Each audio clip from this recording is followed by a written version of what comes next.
Terima kasih Anda masih bersama kami dalam Berita Banten. Bagi Anda yang baru saja bergabung, kami hadirkan kembali 3 berita utama hari ini.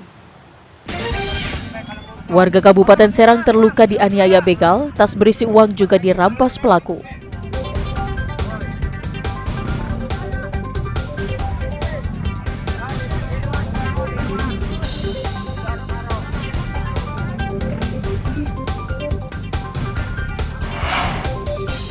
Edarkan narkotika di Pandeglang, 8 pelaku ditangkap.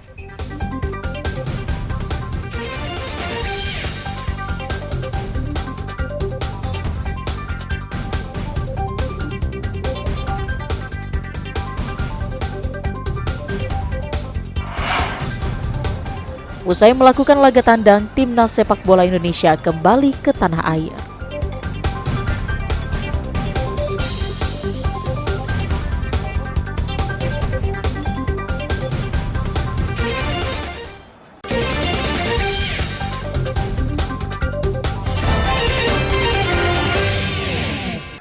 Sejumlah mahasiswa yang berasal dari berbagai organisasi kemahasiswaan di Banten berunjuk rasa di perempatan Ciceri, Kota Serang.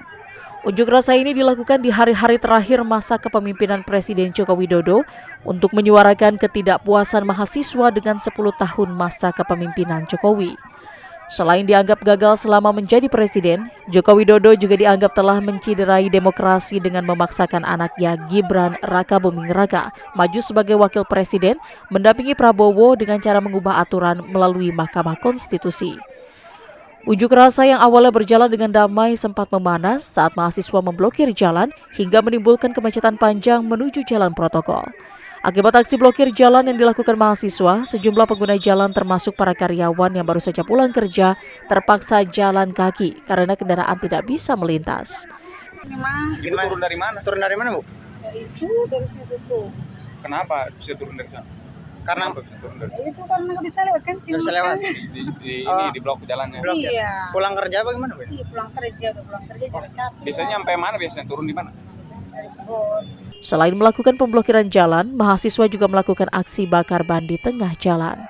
Ariel Maranus dan Fajri Munawir melaporkan dari Kota Serang. Puluhan anggota Satuan Polisi Pamung Praja dan Pemadam Kebakaran Kabupaten Lebak melakukan doa bersama di depan gedung DPRD Lebak.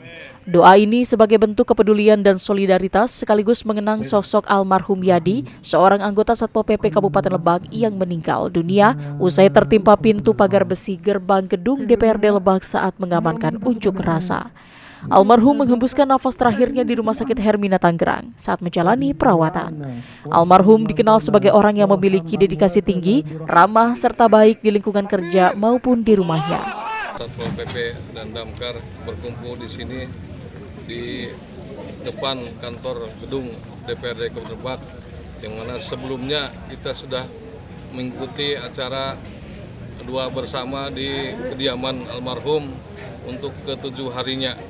Dan di sini kita semua berdoa semoga almarhum tadi seperti saya sampaikan diterima iman Islamnya, dicangkan di alam kuburnya dan diampuni segala dosa-dosanya. Itu kita. Tidak lain, kita di sini adalah asik kepedulian sosial dalam rangka mendoakan almarhum tadi. Gitu. Setelah kejadian tersebut, Polres Lebak telah menetapkan 2 orang tersangka yang salah satu di antaranya merupakan korlap aksi. Ariel Maranus dan Sajiwa Pratama melaporkan dari Kabupaten Lebak. Usai bertanding melawan Bahrain dan Cina, kualifikasi Piala Dunia 2026 zona Asia, Timnas Indonesia kembali tiba di tanah air melalui terminal kedatangan Bandara Internasional Soekarno-Hatta Tangerang. Meski terlihat kecewa, sejumlah punggawa Garuda tetap tegar saat sejumlah pendukung Timnas, termasuk emak-emak dan anak-anak, meminta bersuah foto saat para pemain menuju bus. Tidak hanya itu, Witan Sulaiman dan pelatih Shin Tae-yong pun terlihat dikerumuni para penggemar yang ingin bersuah foto. Sementara Ferrari, Rizky Kambuaya dan Rizky Ridho langsung menuju ke mobil. Ada 7 penggawa yang kembali ke Indonesia, di antaranya Witan Sulaiman, Ferrari, Ricky Kambuaya, Rizky Ridho, Malik Rizaldi, Nadeo Argawinata, Hoki Caraka, Ramadan Sananta, dan Egy Maulana Fikri. Sementara pemain yang tergabung dalam klub sepak bola luar negeri langsung menuju klubnya masing-masing. Dalam 2 pertandingan terakhir, Timnas Indonesia ditahan imbang 2-2 saat melawan Bahrain dan kalah 2-1 saat melawan Cina.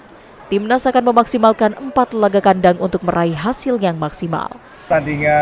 Dua pertandingan W, Bahrain dan Cina, terlebih lawan Cina itu betul-betul kita kecewa ya, tetapi kita sudah merasakan itu dan sudah kita betul-betul kita ke depan jangan terulang kembali seperti itu, karena persoalan itu sangat betul-betul mengganggu kita semuanya dan kenapa akhirnya jadi hasilnya tidak baik. Tentu yang penting adalah bagaimana kekompakan di tim dan juga kebersamaan itu penting banget. Para pemain akan kembali berkumpul di bulan November mendatang saat Indonesia akan melanjutkan pertandingan Piala Dunia Zona Asia melawan Jepang dan Arab Saudi. Ariel Maranus dan Taufik Saleh melaporkan dari kota Tangerang.